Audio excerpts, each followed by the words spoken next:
Good evening, and thank you for joining us. I am Reba Cullen, the Associate Director of Sustainability Projects at NCBA. A couple quick housekeeping items before we kick off this evening. As a participant, your line will be muted, but feel free to type in questions in the question box on your screen. During the webinar and at the end of the presentations, we will get to as many of those as time will allow. If you have trouble with your technology, or if you are joining us only for audio, the webinar is being recorded and will be available for viewing in a few days at ncba.org. Just look under the Education and Resources tab on the website. The webinar titled tonight, Strategic Winter Grazing, Planning for Cold Season Success, will feature Johnny Rogers and Rachel Gray. A huge shout out to the USDA NRCS's Grazing Lands Conservation Initiative for making tonight's webinar possible. Johnny Rogers and his wife Sharon own Rogers Cattle Company in Roxborough, North Carolina. They market purebred red Angus bulls and females across the country. They also offer hair sheep as well as pasture-raised beef, pork, lamb from their farm and at farmers markets. Adaptive grazing techniques are used to optimize livestock performance and forage utilization while improving soil health. Johnny is a pioneer in grazing sheep on solar farms and works with many organizations to improve best management practices. In March 2015, Johnny accepted the opportunity to work with NCSU's Amazing Grazing program. This has allowed Johnny to combine his passion for pasture-based livestock systems and for education. Since 2020, he has served as the director of the North Carolina Beef Cattle Improvement Program and coordinates 2 bull test stations. Johnny holds a Bachelor's of Science degree in Animal Science from the University of Tennessee and a master's degree in nutrition from North Carolina State University. He has served in leadership positions with numerous ag-related organizations, including president of the Red Angus Association of America and is a current board member of the Beef Improvement Federation. Johnny has been recognized as the North Carolina Environmental Stewardship Award recipient, Soil and Water Conservation Society Conservation Steward, and the North Carolina Choices Farmer of the Year. Rachel Gray is a cattle producer from Black Duck, Minnesota. She works alongside her dad, her oldest son, and her husband when he is home from work in the mining industry. Rachel bought their operation from her mom and dad in 2012, where they were a cow-calf operation until 2018. In 2018, they decided to go into developing heifers full-time, and that is what they do today. Little timber heifers are marketed throughout the U.S., helping ranchers build their herds. Little Timber focuses on raising and developing heifers on pastures in all seasons. They started rotational grazing beef after transitioning from a dairy operation in the early 2000s. With the help of NRCS, they have developed over 1,200 acres of rotational grazing pastures. And in 2014, Little Timber Farms was recognized as an NCBA Regional Environmental Stewardship Award winner. Prior to having cattle, she was a teacher. She taught both kindergarten and 6th grade. She can't say that she preferred one grade over the other. Both had challenges and both had wonderful parts. I'm going to let each of them take a deeper dive into the importance of evaluating areas of risk in grazing management, or areas of winter strategic grazing. And Johnny, I'm going to go ahead and hand it off to you. Thanks, Reba. I appreciate that introduction, and thanks for the opportunity to be here this evening. And thought we would just talk about a few winter management strategies that might help us get through the winter, make it not seem quite so long, and hopefully add some not just efficiency to our operation, but maybe some enjoyment as well. So next. I think Reba did a pretty good job describing this, but this is me and my wife Sharon, and like you said, we do operate on leased and owned land now. We did lease all of our land for several years, and you can see that we, by the name of our operation, we are cattle people.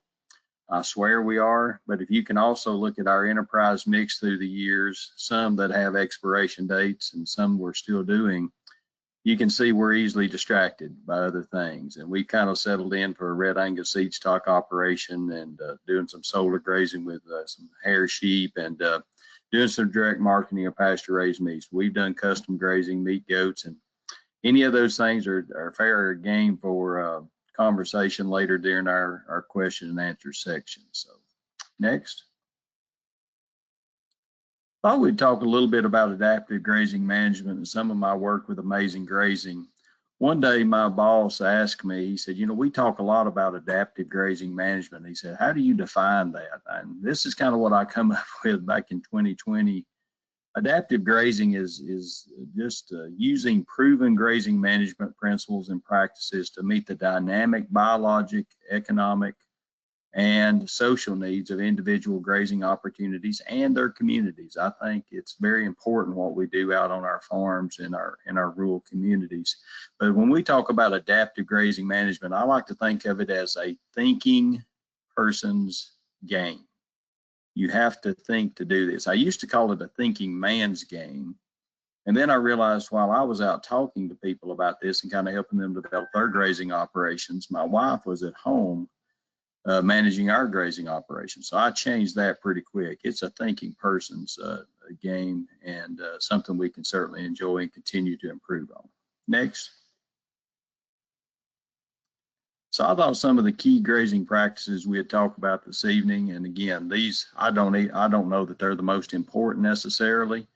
You can kind of go ahead and scroll through those, Reba, if you would. But we'll talk a little bit about each one of these as we go through this evening. But stocking rate management, I think, is important. Managing pasture nutrient distribution is something we need to keep our eye on. Probably my favorite practice of all grazing management practices are extending the grazing season, especially with stockpile forages. And then we'll talk something about the power of one wire, and that'll kind of set us in for this evening and hopefully stimulate some discussion. Okay, next. Just a little bit of grazing terminology to start off with as we start talking about stocking rate. I think most of us probably know what that is, but thought we should back up and think a little bit about carrying capacity, because carrying capacity is that maximum stocking rate that our land will support to get good performance out of our animals and maintain that grazing resource, you know, good soil health, good water cycle. And so that's that maximum stocking rate that our land will sustain. And then stocking rate's the number of animals we actually put on there. So I find it very beneficial to try to stock our land slightly below the carrying capacity, because, you know, things happen, right? And the challenge with carrying capacity is it changes, and it changes every couple of weeks in our part of the world. If it doesn't rain for a couple of weeks, you know, we're always about 2 weeks away from a drought. So what does that mean? It probably means we need a flexible stocking rate on our operations. And there's many ways that cow-calf operations can do that. It doesn't have to be set in stone. You can make management decisions that will allow you to flex your stocking rate, and we can visit about that a little bit later. Next. So part of that functional, finding that correct stocking rate should be stocking your land with the right agricultural beef cattle enterprise. And I'm going to kind of just focus on cows and calves because I know that's kind of what most producers are. But, you know, Rachel's going to tell us a little bit about some changes they made and went to a different class of cattle that kind of helped meet the needs of their operation. And I think that's something that we really need to take a deep look at and make sure that we have the right class and the right type of cattle to fit our operation and our lifestyle.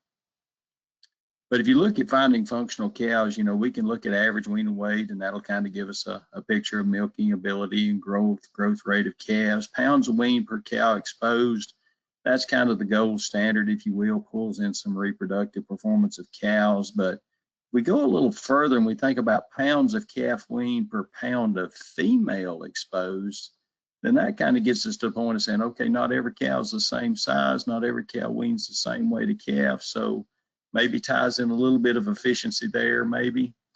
And then my favorite at the bottom is the pounds of calf wean per unit of forage consumed. So I'm waiting for this little dial, a little meter that we can put on a cow's mouth that'll tell me how much grass she's eating, and then we'll know how much her calf weans and how much performance is, so we can get at that. And I know we're working on some technologies, some science out there with RFI and a lot of different things, and we're going to make great strides, and we have made great strides, and we'll continue to do so. But that, I think, would be a way to help us find very functional cows. Next. This is a project that Dr. Matt Poore and I did at NC State. And if you look at those gold bars, basically, the orange bars, basically what we did is we weighed cows at weaning, calculated the adjusted 205-day weight, and then, basically did a little math and come up with the percentage of the cow's body weight that she weaned in calf. And like at a lot of universities, we saw the same thing, that as cows get bigger, they wean a lower percentage of their body weight. The gray bars actually show you the percentage of each weight of cow. I have it broken out in 100-pound increments. And it kind of shows you that, the percentage of each weight group that was in the herds that we surveyed. We looked at about 7 to 8 herds across the state of North Carolina, about 200 cows. We were going to look at more, but this was right during the middle of COVID, so we kind of got COVID bombed on that. But the one thing I wanted to highlight here is that the average cow in this particular survey weighed 1,380 pounds. We always talk about we have 1,200-pound cows out there, and that red circle will kind of show you that there's a higher percentage of cows that weigh over 1,400 than weigh under, 1,300 in this particular survey. So point is, know how big your cows are, because that affects your stocking rate that you're trying to marry up with that carrying capacity. Okay. Next. Now I'm not, if you want to go ahead and roll through the next couple there. Yeah, go ahead and roll through that, Reba, one more time. There we go. Yeah, so if we're looking for cattle for improved efficiency, all I want you to think about, I'm not going to sit on here this evening and tell you how big or small your cows need to be, or how much they need to milk, or how much growth rate they got.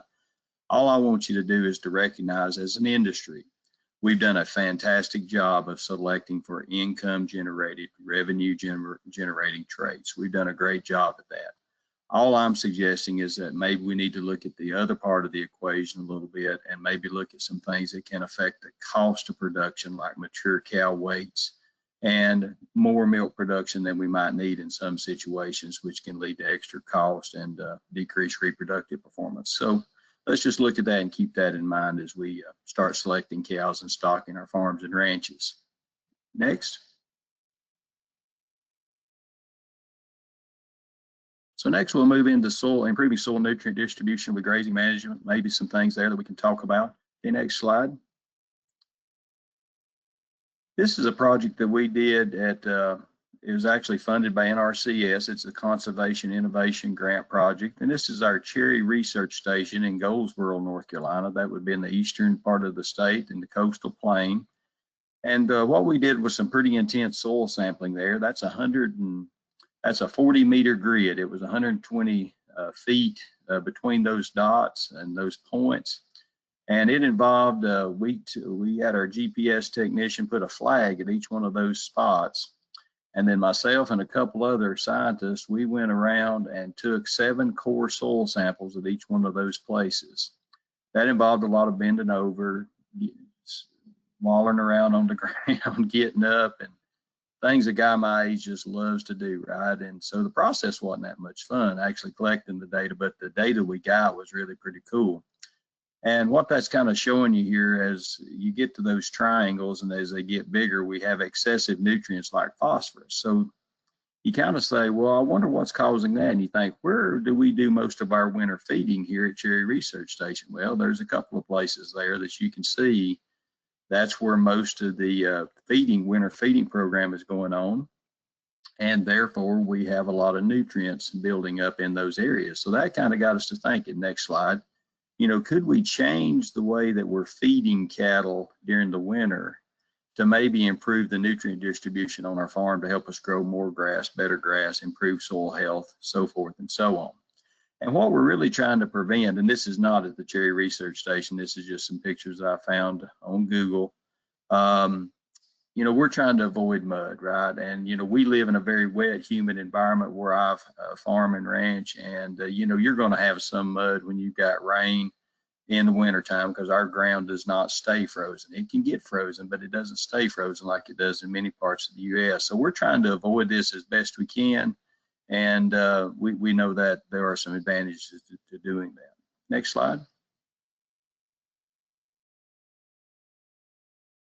So there's a lot of different ways you can address this. I'm a big fan of unrolling hay. I really like to unroll hay. I think it spreads out the impact of the cattle. There's a lot of different pieces of equipment that you can use, everything from a tractor, some pretty fancy stuff, to bale beds, all the way down to some lighter models that are pulled with a UTV or an ATV can get the hay run rolled. Next slide.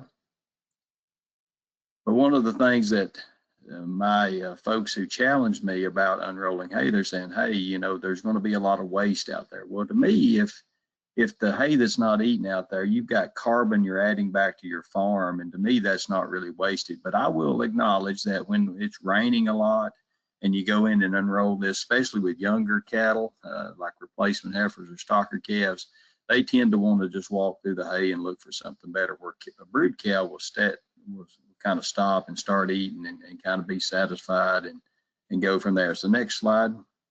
But if you look at a spot like that on that slide, you know, time you get to the next spring, some of those places don't look too bad. So again, some of the grass will kind of grow up through it, but the real challenge that I see with unrolling hay is you can only unroll a 24-hour supply at a time. And that does not fit the schedule of a lot of our farmers and ranchers. Next slide, please. One of the things you could do to prevent some of the hay waste, and if you want to call it that, is you can use a poly wire and unroll the hay on one side and then walk that poly wire over. And that'll let them kind of eat, you know, in a little more controlled manner and try to prevent some of the hay waste and improve the utilization of what we're putting out there, especially if it's hay that's a little medium to lower quality. That can be very beneficial. Next slide. I want to introduce a concept that a lot of you are probably familiar with, but those of us in the East, this is a pretty new concept. Those of you in the Western states, especially the North and Western states where it stays frozen in the winter, bale grazing is probably something you've practiced and heard of quite a bit. Next slide. So bale grazing, this is a concept of where you put your hay out into a pasture. You got a water source out here. You place your bales weeks, maybe months ahead of time when you're going to feed your cattle. Next slide. And then you put up a temporary electric fence, and go ahead and advance those, Reba, if you'd like to.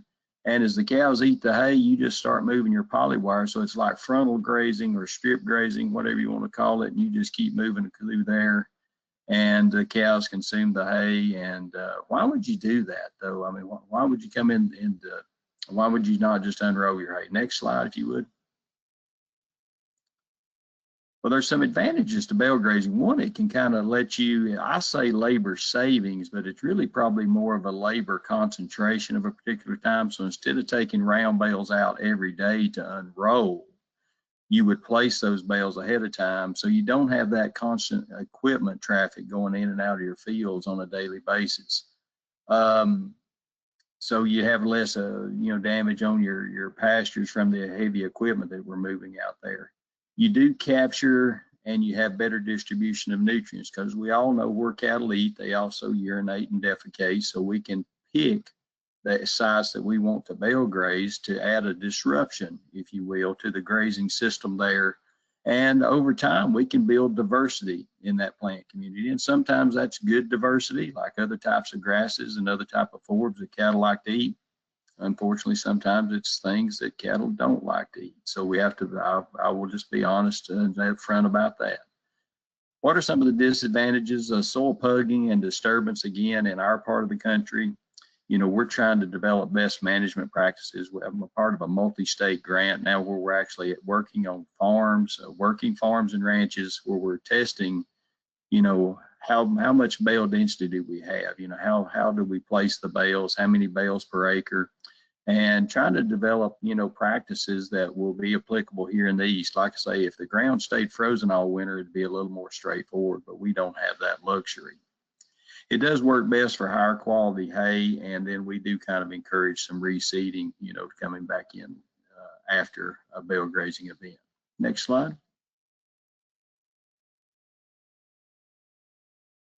Again, I've already said my favorite way to extend the grazing season, my favorite winter grazing practice is using stockpile forages. We can grow tall fescue it's a fantastic forage, for stockpiling. And the thing that I like about stockpiling, we're a fall calving herd, so this is some of our cows.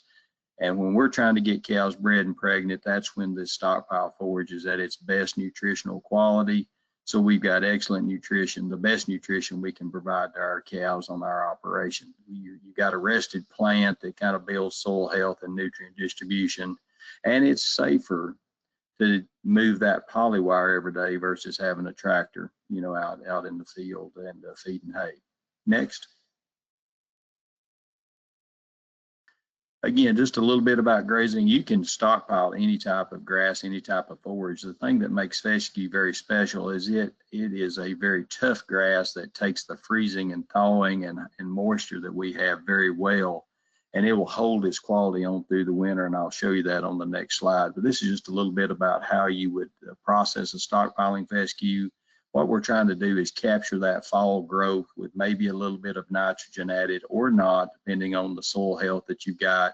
It also lets you, sometimes you get into a dry fall, you say, well, I'm not going to put out any fertilizer. I'm going to go ahead and invest in some other winter feed resources because it's going to be dry and we're not going to accumulate any hay this year, or stockpile this year, excuse me. Next.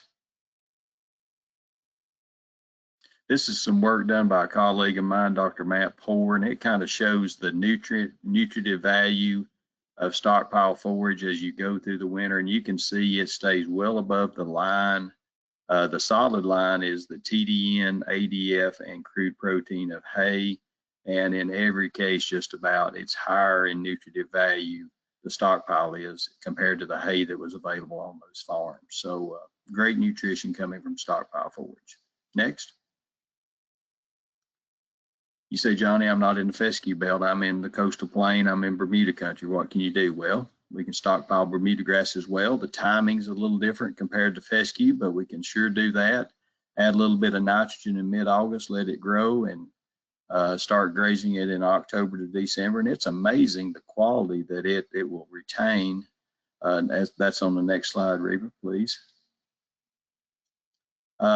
It really amazes me how good this Bermuda grass can be. Even after it's kind of browned up a little bit, it can really be good. And I recognize our colleagues at Auburn University, Dr. Mullinex, for putting that together for us.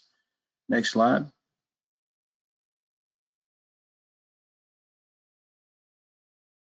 If you have access to cropland, if you're a crop farmer or if your neighbors are crop farmers, certainly utilizing winter annuals is a great way to extend the grazing season. One thing I will say is the cattle, those are very high quality crops and very high in moisture, and cattle will eat those and go through those pretty quicker than you might think. And we like to use a lot of temporary fence to kind of make those, get the most out of those resources as we have them. Okay.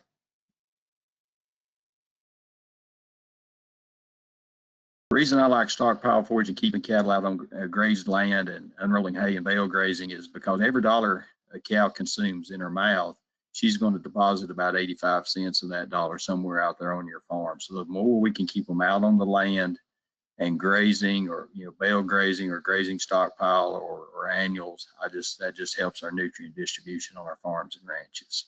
Next. So now let's talk a little bit about the power of one wire and what that is. And basically, it's just a way to get folks to think about using temporary electric fence, polywire, on your farms. So if you'll kind of advance to the next slide, you put a temporary fiberglass fence post here. That blue dot there would be our water source, and you run a polywire across that field. Next slide. And then if you've got a perimeter electric fence, you're all set. If not, there is another step where we'd have to get a portable energizer to kind of help us out. Next slide. And then here comes the cow herd. This is just one cow, but it can represent many cows, and they're consuming the forage that's on this side. They've got grass, they've got water, they've got shade if it's in the summertime. Then you kind of advance that slide one more time. And then when they eat all the grass on one side, you can roll the wire up and let the cows move right over. Advance it one more time. Now you dally the wire off on the other side of your water. So they got water, they got grass. So what did we just do there? If we cut that pasture in half, we doubled our stock density. You'll just have to trust me tonight that that's a good thing. It makes sense that we increase the rest period, right? While they're grazing on one side, it's resting on the other side. And we've learned how to use temporary electric fence in a not a very intensive manner at all. You know, I'm not talking about moving cattle every day. I'm talking about splitting your field in half, let them eat part of it, let them eat one half, and then let them eat the other half. And then you can train your cattle to use electric fence. And that's the start of something very special. That's only the beginning. Next slide. The next slide will kind of help you. Once your cattle are trained to use temporary electric fence, you can use the power of one wire. This poly wire is kind of between these two gentlemen here, and they're walking a steer out that they need to treat out of a group of about 30. So instead of bringing all 30 of them up, they've just got him kind of moving forward with this poly wire. And he doesn't know it's not electrified. He just knows he wants to stay away from it because he's kind of trained to respect it. Next slide. So what is the power of one wire? It's just all the good things that happen after you get your cattle used to using temporary electric fence and you become accustomed to that. Because as those cattle start coming out of those woods, I'm better at observations. Next slide. And one more time. So better forage production is only the beginning. I think it makes us better livestock managers. And I think this ties right into BQA and all the good things we do as an industry. It's just improved livestock handling. We can use temporary wire to isolate some hot spots that we might have. Maybe a tree, you know, fell down on our fence. Maybe we want to protect some trees, you know, and try to keep the cattle from doing too much damage to them. But if a tree falls over our fence, we can run some poly wire around it until we can go back and get the chainsaw. And we just think it's just the key to adaptive grazing management. Next slide is to learn how to use this particular resource. So that's kind of what I have for you this evening. I think we have one more slide, but I hope that kind of gives you something to think about. Oh yeah, by the way, the things we do out in our grazing, our pasture-based livestock operations, our farms and ranches, it's very important to our nation and our communities. I think we need to hold our head high and be very proud of what we do and continue to work with each other to learn new practices, learn new ways of doing things, and kind of share what we've learned with others. So it's a pleasure for me to be able to do that here this evening, and I will turn it back to Reba.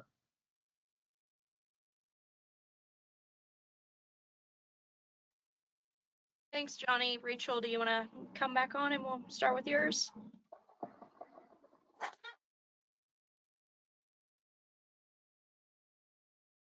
Oh, Rachel, you're muted. Thank you. Is that better? Yep. Okay. My name is Rachel Gray, and we farm and ranch in northern Minnesota. Black Duck, Minnesota is located in central Minnesota, about 60 miles south of the Canadian border. So when Reba asked me to talk about winter grazing, I said, I know about that up here. It's very cold, and we have a lot of time where we get a lot of snow. So next. So we're fifth generation here. We started as a dairy farm. My grandpa came here. My great grandpa was here as a dairy farm. My dad and mom continued that until their early 2000 transition into beef. And at that time, when we did transition into beef, they decided to go into a rotational grazing system. So our earliest grazing was a rotational grazing system. Mom and dad did a lot of they had some stockers, they had some custom grazing, just kind of getting their feet wet in the grazing system. By the time I took over in 2012, they were definitely a cow-calf operation, and they had about 180 head of cattle. Now we rotationally graze right around 500 heifers, including few cow-calf pair that belong to my son, and then our fat cattle. We have a small fat cattle feedlot where we sell some freezer beef, and then of course our bulls and those kinds of things. In the winter, we do custom calve for people that buy heifers from us. We will custom calve about 150 heifers a year for people that have us do that. So we bump up to right around, 700 or so in the winter. Next. So what we've found is that in northern Minnesota, planning is key for successful grazing. If you're going to keep cattle out on pastures in the winter, you have to have a plan. And what we find is that good plan starts in the summer. As soon as we are in the spring, we're already planning for winter. And we're doing that by finding key places in our rotational grazing system where maybe some grass isn't growing as well. Maybe we're finding some trouble spots where we're seeing some weed pressure. The weeds we see most up here are going to be some burdock, some thistle. We do struggle with what we call smartweed. So we look for those places, and we have a map in the office where we're noting that issue and constantly kind of saying, hey, maybe we should do something about this. What about this? Are you seeing that? And so we're talking about that and developing that winter plan. We find those places also by using soil samples. We'll go through, make sure we take our soil samples, and we do a spring sample and a fall sample so we can maybe get a little bit better picture. We do work with an agency in central Minnesota that we have hired that comes and kind of looks at our soil samples, looks at our nutrient management plan, and makes sure we're kind of doing the appropriate thing and just giving some advice. Recording that data is huge. In every one of our side-by-sides or pickups, there's a little notebook, and everybody takes notes and says, hey, here's what I saw today when I was moving cattle. We were fortunate this year to have an intern from SDSU, and that's the one thing I said to her is take notes. Really look at that pasture. Those notes now are helping us make our pasture plans. And above all, be flexible. Next.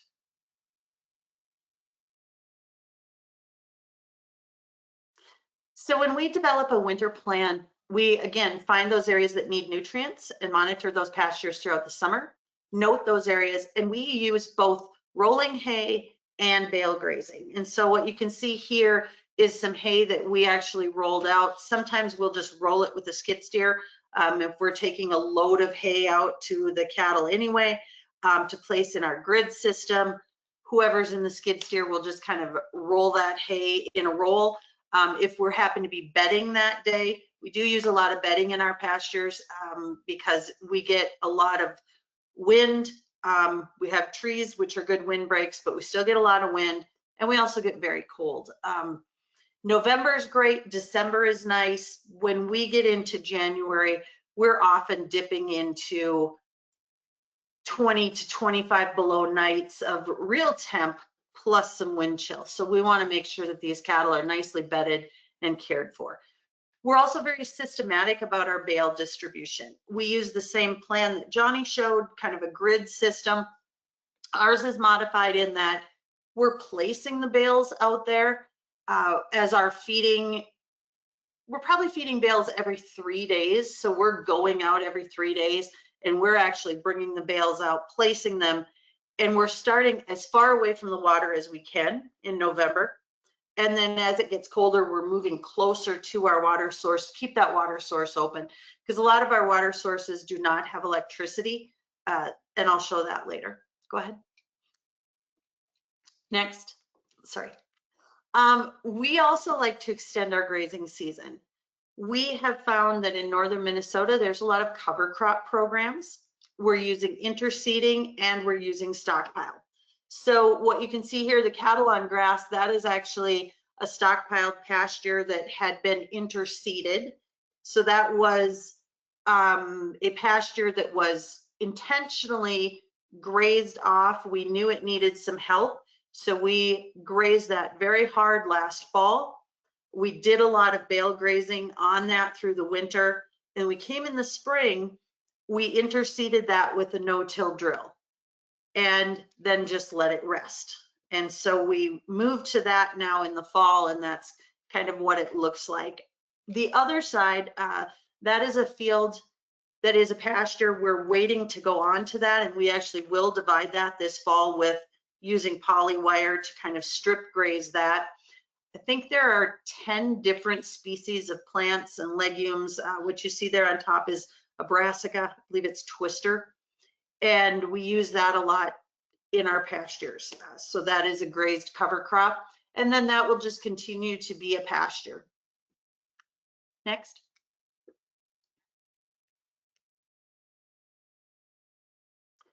Again, I've mentioned taking soil samples, our pasture check in the fall. Now, we do infiltration tests. We're taking soil samples, looking at the color of our soil, looking for the biological activity, just taking a scoop, a shovelful, and taking a look at that, and really keeping those soil health principles in mind. Next. What I always say is make a plan. Looking back at my summer notes, and I make a plan based on that summer grazing. However, there is always a plan B. And there's two pictures here.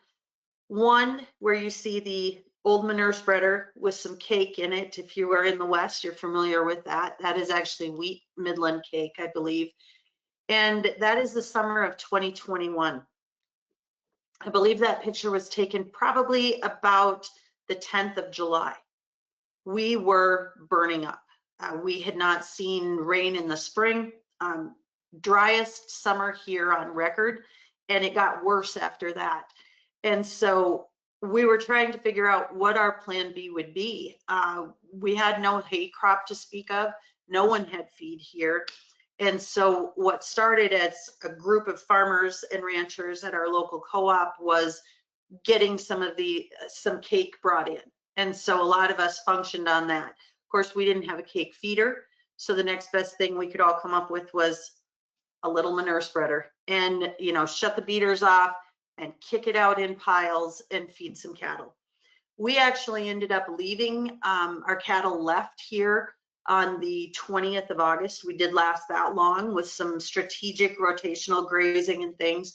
But on the 20th of August, we shipped 600 head 6 hours south so that they could stay fed and that we could stay in business. And that was the plan B we had to do that year.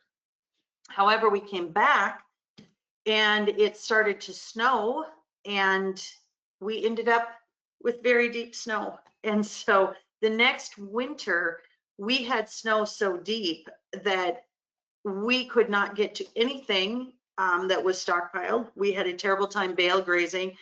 Our plan was all we could really do is take skid steers and equipment out and move snow.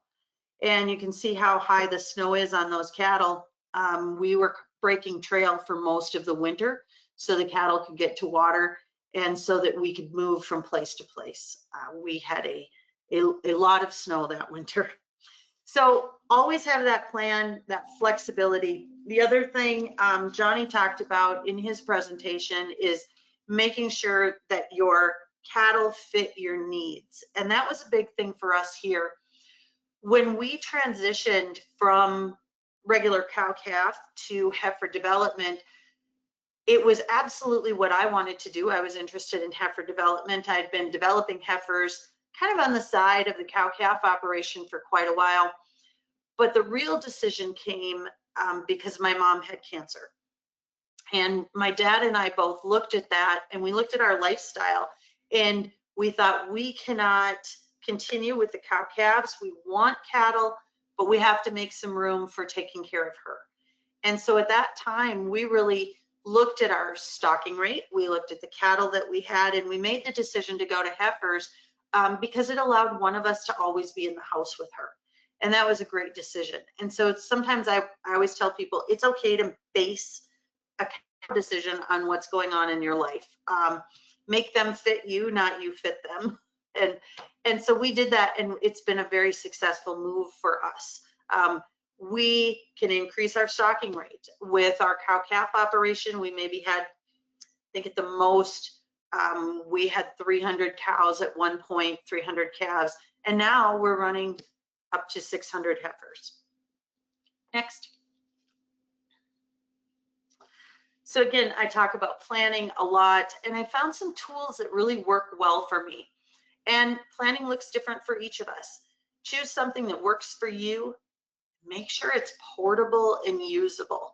The first tools that I chose to use for planning, I had a big grazing chart on the office wall and those kinds of things. And I would try to move cattle around on that grazing chart. And what happened is it never got done. I didn't come back to the office to do it when I should. I couldn't carry it with me. And then I found an app, Pasture Map. I think I'm not even sure where I stumbled across them. It might have been at NCBA convention in the trade show. And this is just a screenshot of my phone from the other day. So what you can see on here is that there's some dark green pastures. And I think they have a number, maybe one is 45 or 35. Those numbers in dark green mean that the cattle have been off there for that many days. So this is our series of pastures. It's one portion of our farm. Each of those pastures, I think the largest one is about 35 acres. And you can also see I have our permanent winter waterers marked. And you can see the tiny little red cow or the blue cow. That's where some cattle are right now. I can also add hay bales if I rolled out some hay. But it really is nice because it keeps track of how many days I have been out of that pasture. I can also add notes. There's just a lot of options with that, and I'm constantly finding some more. So I really do like this app. I use it daily. Next. Another thing that we find in winter grazing that is essential is water and windbreaks. We use portable windbreaks. We like these because we can place them in the fall. The other thing with them is I can actually remove the boards in those windbreaks, and we can use them as freestanding panels if we need to during different times. We always have rollout areas. We call them the rollout areas of the field where we're rolling bales of hay and bale placement. And now in front of this panel, we will place our bedding pack, and we'll build that bedding pack throughout the winter. So the cattle always know to go to that area. Keeps them out of the wind. Next. So this is the same field taken on the same day last winter. This is a great example of why those windbreaks work. Obviously, we had cattle behind the windbreaks, and I just simply drove the tractor a little bit further and turned, and that's the other picture is what it looked like out in the field at that time. Next.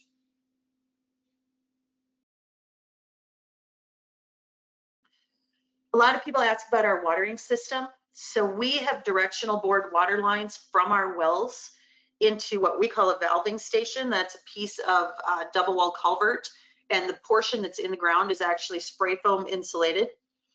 The pipe comes from the well system into the bottom of that culvert, and then we dig that down a little. We put some road mat around that, and then we put a crushed concrete gravel mix around that.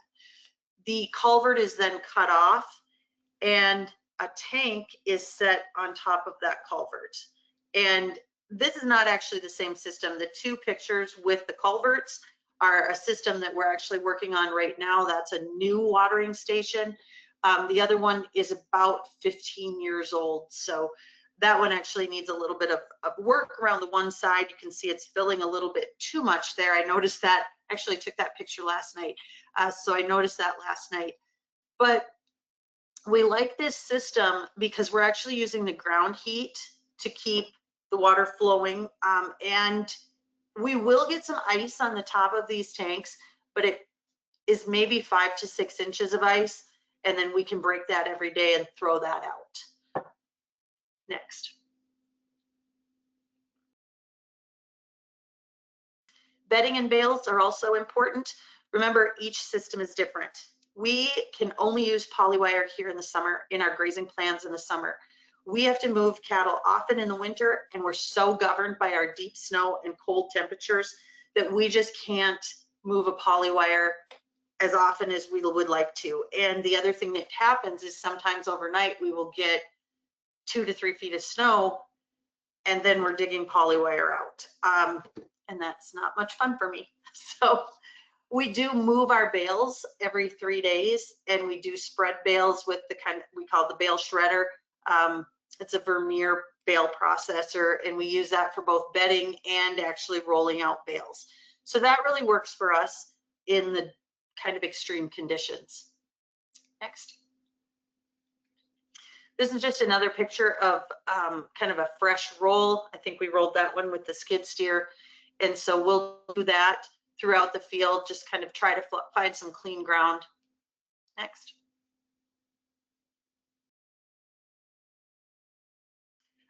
picture of a bedding pack. We're just starting to build that one. That was last winter, and throughout the winter it does get a little more built up, and it, of course, as it's decomposing, it's generating some heat. So those bedding packs are really nice in the field.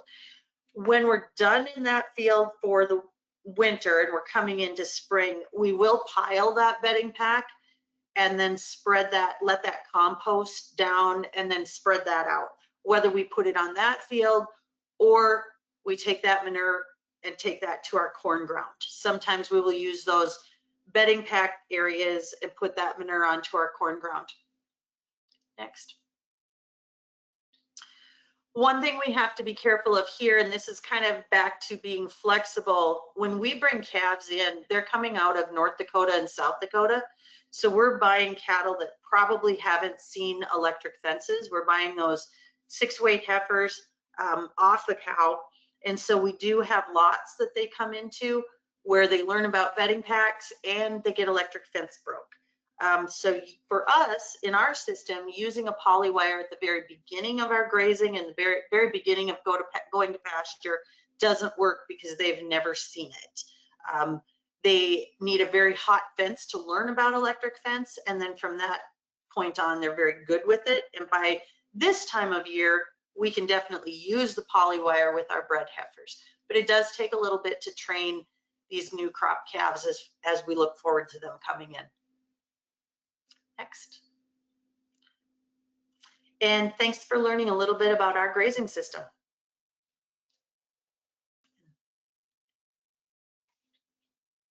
Thank you so much, Johnny and Rachel, for sharing your valuable insights and taking the time to express the importance of thinking about winter grazing strategies. As a reminder, you guys can type your questions into the chat, but in the meantime, we'll get started with some questions. I got a good one to start you guys off. What are the key components producers should consider when starting a new plan for winter grazing? Rachel, you want to go or you want me to? And I guess it would look, the first thing I would say is, what is your environment? And then for myself, it's water availability, windbreak availability, so protection, and some water availability, and then making sure that that pasture can hold those cattle up. That is one thing I forgot to mention, is we're very careful in grazing cover crops, because oftentimes if we get a thaw and it's something that hasn't had a good sod base, our soil is so heavy here, we'll actually fall through. So we have to be really careful with that. So that's what. Yeah, we're kind of the same way, you know, in our part of the world. We would look for, you know, places, we actually would look for some shelter. You know, we don't get the extreme cold weather or depth of snow that Rachel gets, but we might get a really comfortable 33-degree rain. And you talking about stressful, like, and then the wind picks up. So we would make sure, you know, if that's coming up, we'd move those cattle to where you got some trees or something like that they could get into and get just a natural break, like, you know, kind of the same principles of what we were talking about there with the wind breaks. But I'd probably look at, like, if we were going to stockpile forage, you know, we would look for a field that's got a very high fescue component to it. You know, if you're in fescue country, you know, is something we would look for. And then of course, access to water and, you know, what, like Rachel said, what is the field, you know, what's going to happen when it starts raining a lot? You know, maybe something that has a little higher ground to it, a little more elevation might be something that would be better. But that forage species would have a big impact. And then the last thing I would have is, you've done all this planning, and the process that you went through is probably worth more than the plan itself, but it's being flexible and adaptive when the plan breaks down, I think, and Rachel did a good job talking about that. You know, when things just go terribly wrong, what are you going to do next? And it's hard to plan for everything, but yeah, being flexible can be very important. Awesome, thank you.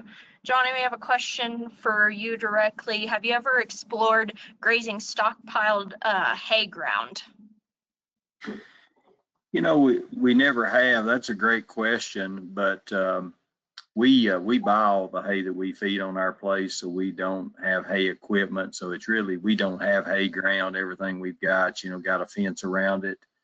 But in my extension role, I do work with some producers, and I try to encourage them to do that instead of taking that last cutting off as hay, you know, whatever type of hay it is.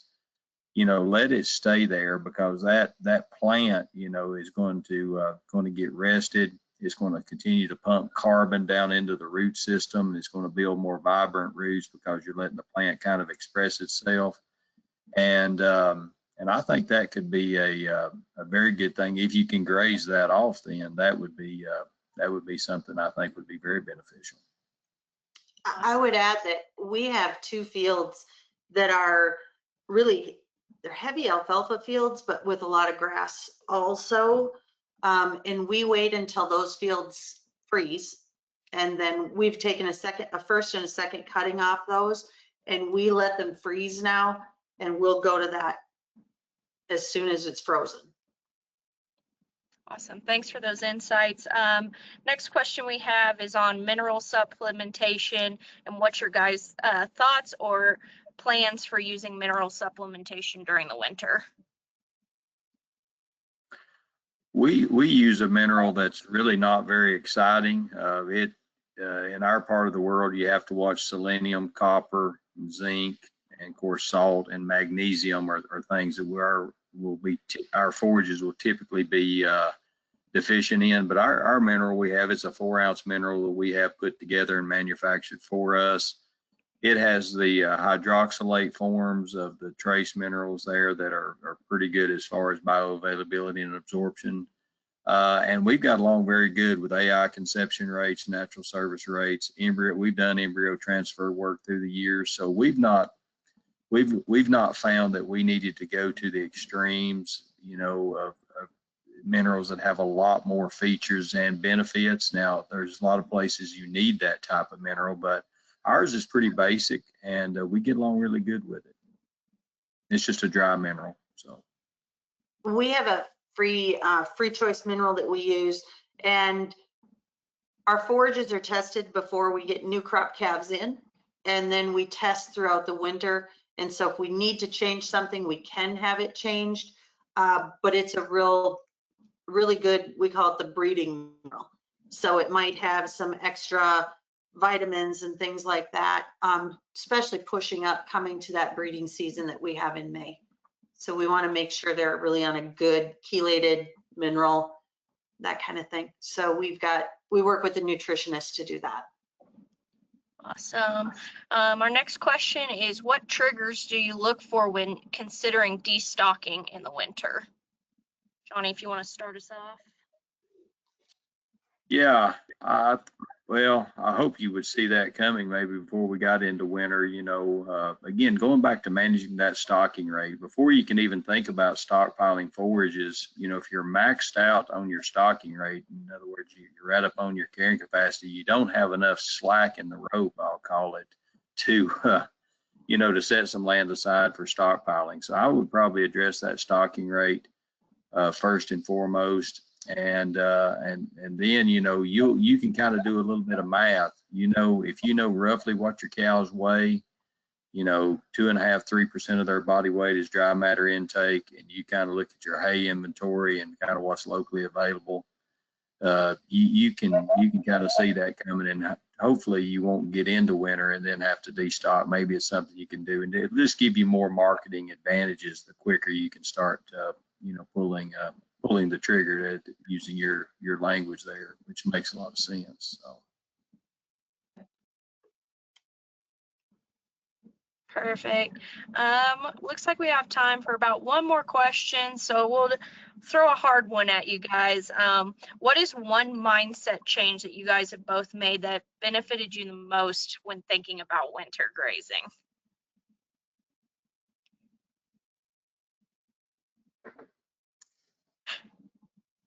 That is a tough one. Yep. Yeah, that's why we get paid the big bucks to answer the tough questions. I'll kind of ramble on here a little bit and let Rachel come up with a good answer. But I think for winter grazing, that's kind of my grazing journey of, getting, kind of being a grazing nerd, that really kind of hit into everything grazing, and trying to learn all you can. The grazing stockpile forage was the one I started with. And the reason I started there is because I thought the alternative to grazing stockpile forage was feeding hay, which was more expensive. And as I showed earlier, not as good a nutrition. So I was very motivated to graze stockpile forage going into the winter. So that's where I really started, multiple day moving cattle, every day, or certainly by every 3 days. And then probably the big turn is then we took that into the green season, being a little more intensive and more intentional about what we're doing. But probably the biggest minds, as I said all that, probably the thing that comes to me most now is the bale grazing. That's one that I thought was a Western cold environment. That was a Rachel thing. She could do that where she is.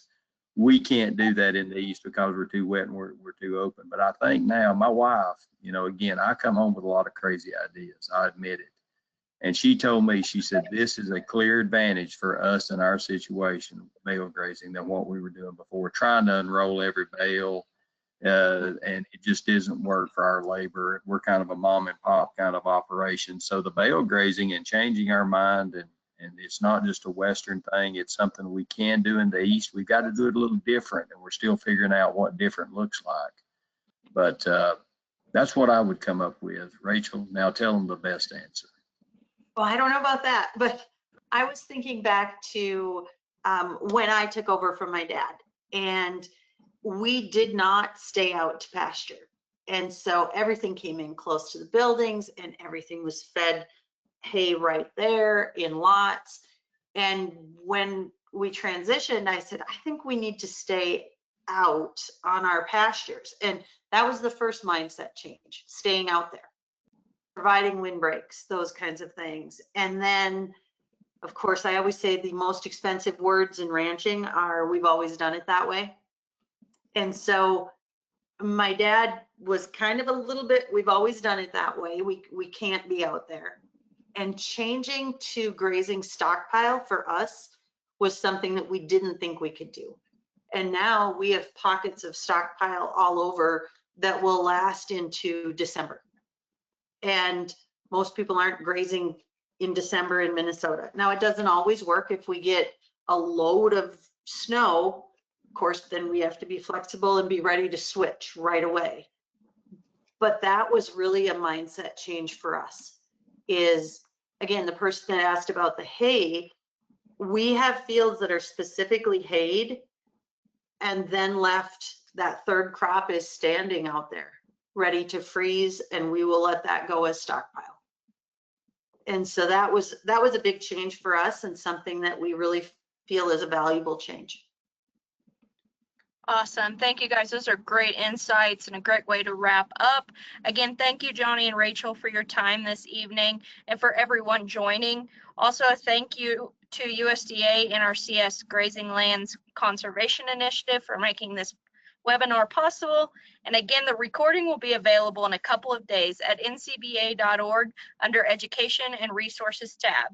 Thank you again for joining us, and have a great evening.